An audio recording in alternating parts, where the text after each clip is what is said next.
Srikumar Tito, সহকারী অধ্যাপক, হিসাব বিজ্ঞান বিভাগ। আসলে যারা প্রয়াত হয়েছে তাদের সকলের আত্মার মাগফিরাত কামনা করছি এবং যারা অসুস্থ আছে তাদের আশু সুস্থতা কামনা করছি। আপনারা সবাই জানেন আমরা খুবই ভারাক্রান্ত এবং সারা দেশবাসী সবাই খুব এই বিষয় নিয়ে মর্মাহত।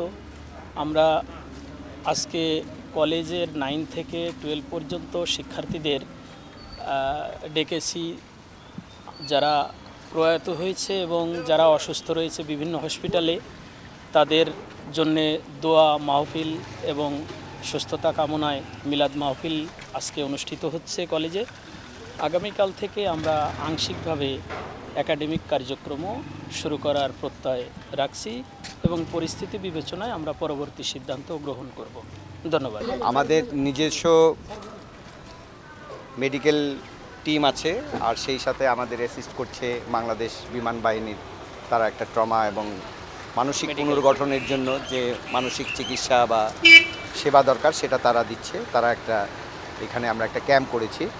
সব রকমের স্বাস্থ্য ঝুঁকি এবং মানসিক ঝুঁকি যেগুলো আছে সেগুলো আমরা গার্ডিয়ানদের সাথে কথা বলে, শিক্ষার্থীদের সাথে বিভিন্ন দফায় আমাদের যারা সাবজেক্ট টিচার আছে, শ্রেণী শিক্ষক আছে, তাদের মাধ্যমে শিক্ষার্থীদের সাথে কথা হয়েছে।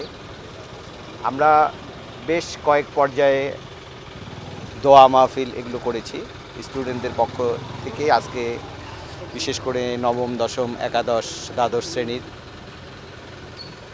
আমরা এই কলেজ শাখা থেকে আজকে তাদের জন্য আর কি, যারা নিহত হয়েছেন, যারা আহত আছে তাদের সুস্থতার জন্য দোয়া মাহফিল হবে।